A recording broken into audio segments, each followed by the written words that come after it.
In deze video maak je een oefentest voor de GitHub Connector Ability Test.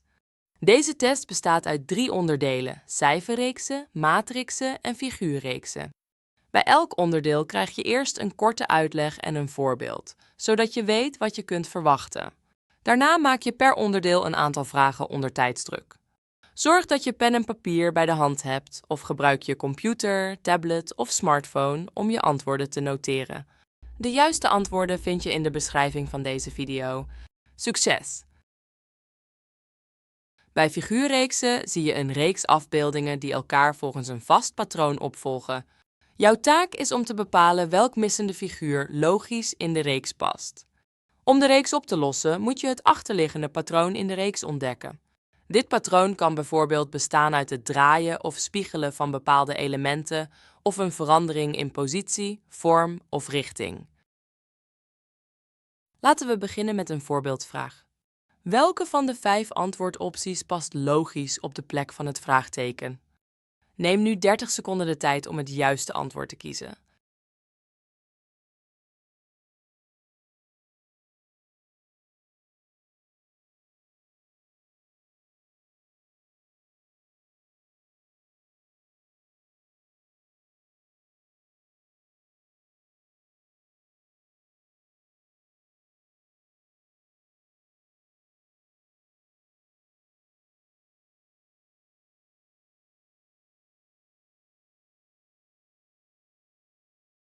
Het juiste antwoord is B. In elk figuur staan 3 vormen. Het zwarte cirkeltje komt in elk figuur terug en beweegt stap voor stap verticaal omhoog en omlaag. In het missende figuur moet het zwarte cirkeltje daarom in het midden staan. De andere vormen, het kruisje, het boogje en de 2 streepjes, verschijnen telkens in 2 opeenvolgende figuren en verdwijnen daarna. Omdat het kruisje al in figuur 3 en 4 voorkomt, kan het niet ook in figuur 2 voorkomen. In de antwoordopties zoeken we dus een figuur met het zwarte cirkeltje in het midden, aangevuld met het boogje en de 2 streepjes. Dat is alleen bij antwoordoptie B het geval. Snap je nu hoe figuurreeksen werken? Zo nee, spoel de video dan terug en bekijk de voorbeeldvraag nogmaals. Zo ja, dan gaan we nu verder met de oefentest. Je krijgt 5 vragen en per vraag heb je 30 seconden om een antwoord te kiezen. De test begint over 5 seconden.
Het volgende onderdeel in de GitHub Connectorability Test is matrixen. Bij matrixvragen zie je een raster van 3 bij 3 figuren waarin 1 figuur ontbreekt. Het is jouw taak om het patroon in de matrix te herkennen en het missende figuur te achterhalen. Het patroon kan zowel horizontaal als verticaal lopen en kan bijvoorbeeld bestaan uit het draaien van bepaalde elementen of een verandering in vorm of design. Laten we het voorbeeld samen oplossen. Welke van de 5 antwoordopties past logisch op de plek van het vraagteken? Neem nu 30 seconden de tijd om het juiste antwoord te kiezen.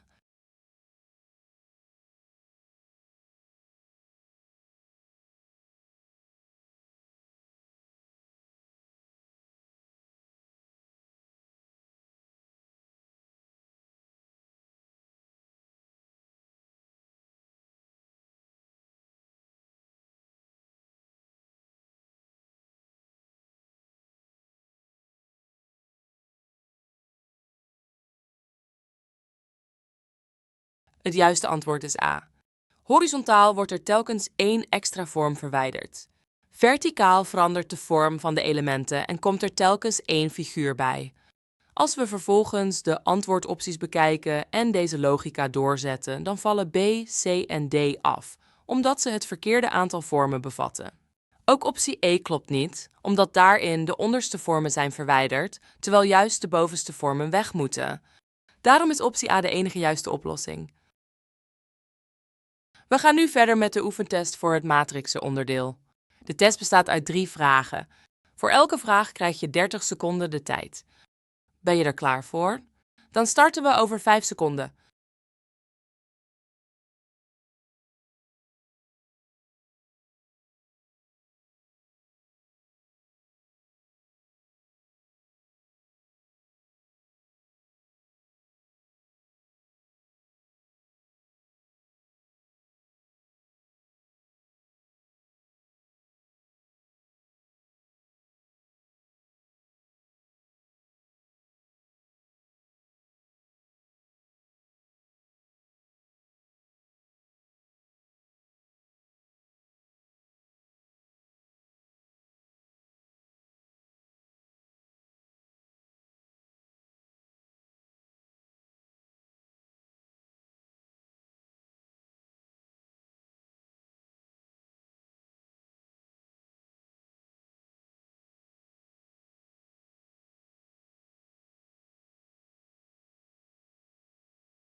Cijferreeksen is het laatste onderdeel in de GitHub Connector Ability Test.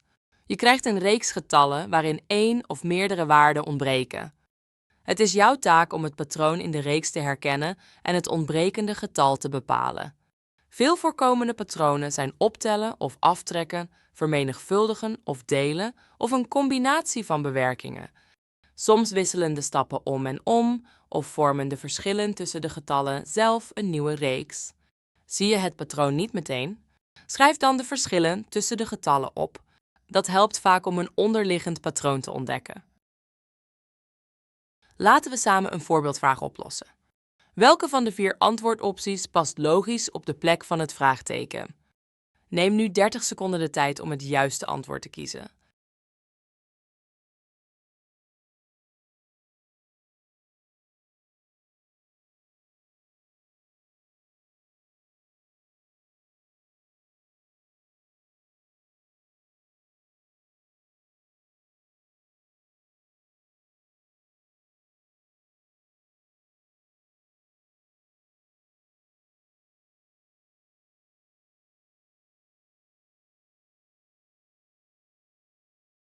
Het juiste antwoord is 8.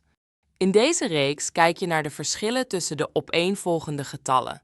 Die verschillen zijn +2, -4, +6 en -8. De absolute waarde neemt telkens met 2 toe en het teken wisselt af tussen plus en min. Volgens dit patroon moet je in de laatste stap van de reeks 10 optellen bij -2. Zo kom je op het juiste antwoord uit, 8. Je gaat nu de laatste oefentest maken voor het Connector Ability Assessment. Deze cijferreekse oefentest bestaat uit 5 vragen. Voor elke vraag krijg je 30 seconden de tijd. Ben je er klaar voor? Dan starten we over 5 seconden.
Dit was de oefentest voor de GitHub Connector Ability Test. De juiste antwoorden vind je in de beschrijving van deze video. Wil je meer oefenen en je uitgebreider voorbereiden op je assessment? In het oefenpakket op onze website vind je honderden oefenvragen, volledige testsimulaties en uitgebreide studiegidsen voor alle onderdelen van het GitHub Assessment. Bedankt voor het maken van de test en succes met je voorbereiding!